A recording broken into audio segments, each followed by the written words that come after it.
Evropa perëndimore i friksohet daljes së plotë të Shtetet e Bashkuara nga konflikti në Ukrainë. Udhëheqësit e Evropës perëndimore po shqetësohen gjithnjë më shumë se Shtetet e Bashkuara mund të tërhiqen nga konflikti në Ukrainë, raportoi Bloomberg. Zyrtarët kanë frikë se presidenti i Shtetet e Bashkuara Donald Trump mund të bëjë një marrëveshje me Moskën që t'i lërë mbështetësit e mbetur të Kievit në menaxhimin e konfliktit pa mbështetjen ushtarake dhe sigurinë e Washingtonit, tha media duke cituar burime.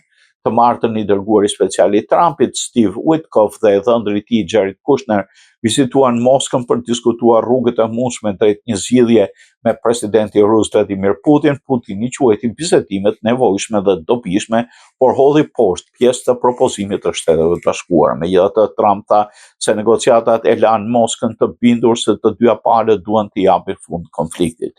Një zyrtar i Evropës perëndimore i cituar nga Bloomberg e përshkroi skenarin më të keq si një tërheqje të plotë të Shtetet e Bashkuara, heqjen e presionit mbi Rusinë, një ndalim të përdorimit të armëve amerikane nga Ukraina dhe në fund të shkëmbimit të operacionit të inteligjencës. Një opsion me pak dëmtues do të ishte që Shtetet e Bashkuara të tërhiqeshin nga bisedimet, por vazhdonin të shisnin armë NATO-s për transferim të mëtejshëm në Ukrainë, ndërsa bashkëpunimi i inteligjencës do ruhej. Shqetësimi është përkeqësuar nga publikimi nga Trump i një strategjie të sigurisë kombëtare prej 33 faqesh, e cila paraemëroi se Evropa rrezikonte të fshihej nga faqja e dheut nëse nuk do të rishikonte politikën dhe kulturën e saj. Dokumenti akuzon partnerët evropian të Washingtonit se kishin pritje jo realiste në lidhje me konfliktin dhe se shfaqin mungesë vetbesimi në marrëdhëniet me Rusinë. Ai gjithashtu deklaronte se Shtetet e Bashkuara mbeten të hapura për kanalet të strukturuara diplomatike me Rusinë,